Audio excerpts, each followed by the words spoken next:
Today, we're not just passively reading through Shakespeare's sonnets. Oh no, we're going to really pop the hood and get as detailed as possible with this 400-year-old masterpiece.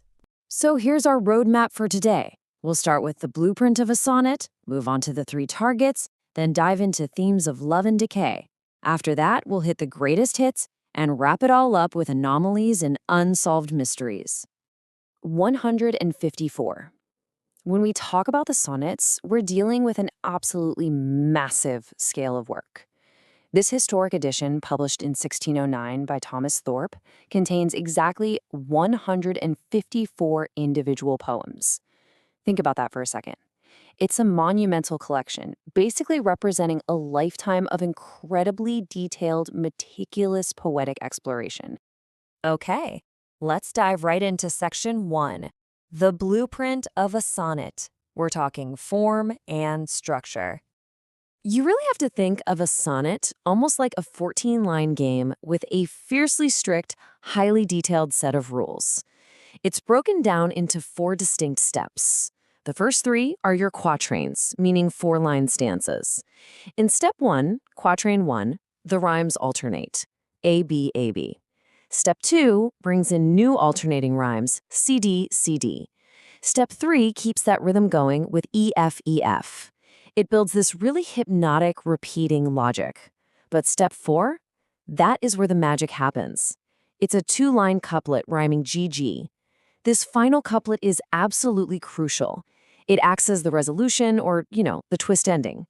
The first 12 lines build an incredibly detailed argument, and those final 2 lines?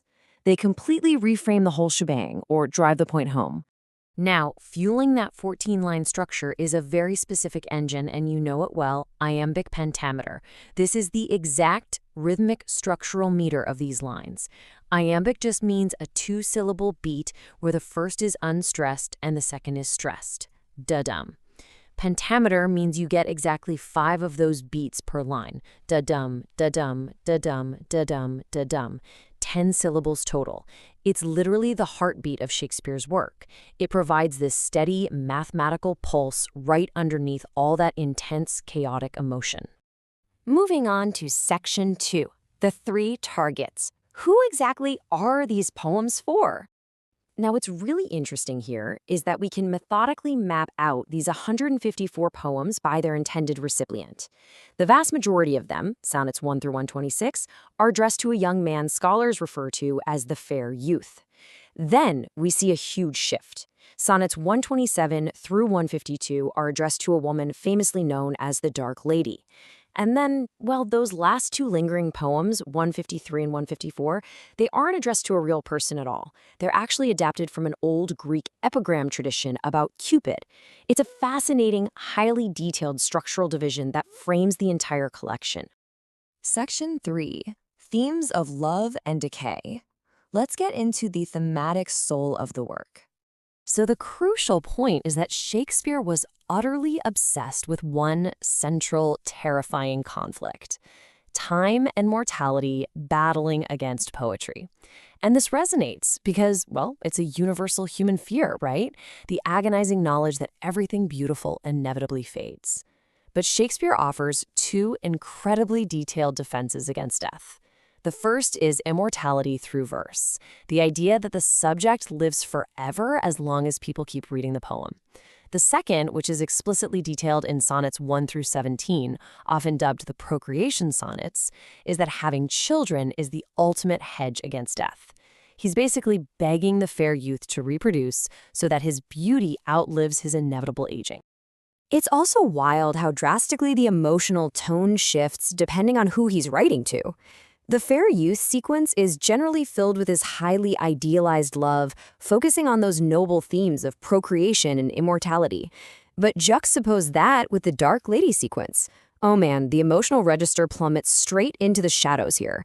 We're talking jealousy, betrayal, and some deep moral ambivalence. The love he describes for her isn't idealized at all. It's possessive, it's self-critical, and intensely erotic. It exposes a completely different, deeply flawed side of human affection.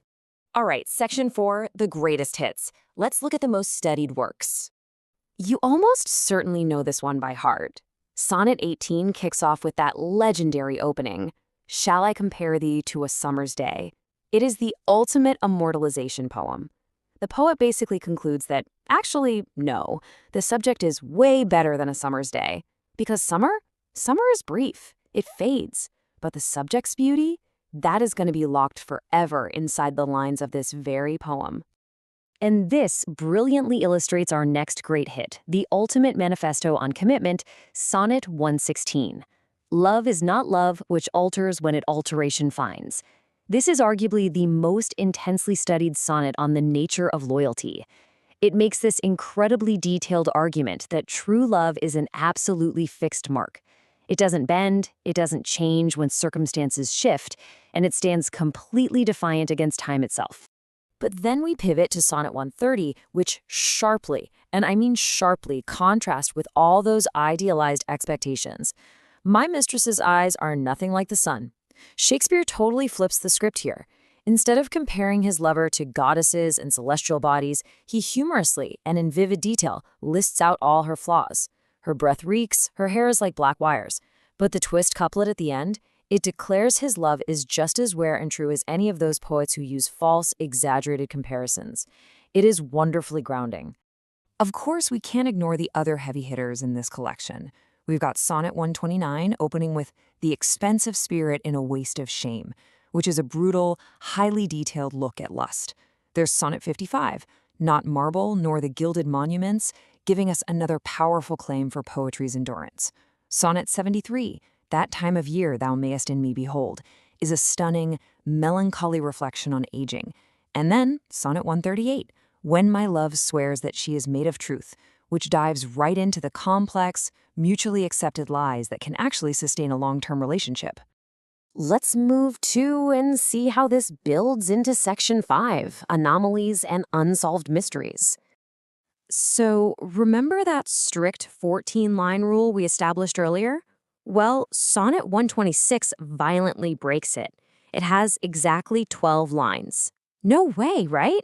It drops the quatrain structure entirely and is written as 6 consecutive couplets. And this isn't a typo.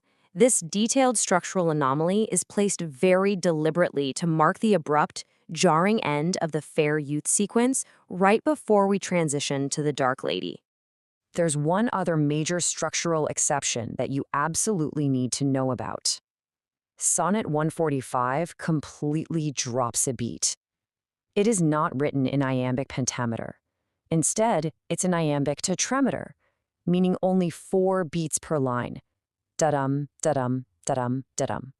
For a poet so religiously devoted to pentameter throughout the other 153 poems, this sudden, detailed shift in rhythm is a huge anomaly and remains a major point of study.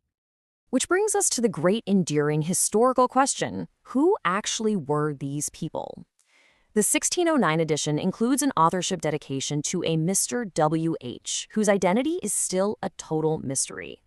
And despite centuries of incredibly detailed, intense research, the historical identities of the fair youth and the dark lady are fiercely debated. There is absolutely no scholarly consensus. Are they real people, amalgams, pure fictions? It leaves us, 400 years later, still trying to decode the ghosts hiding inside this perfect mathematical verse. So, what do you think? Who were they? And perhaps more importantly, does knowing their true names actually change the power of the poetry?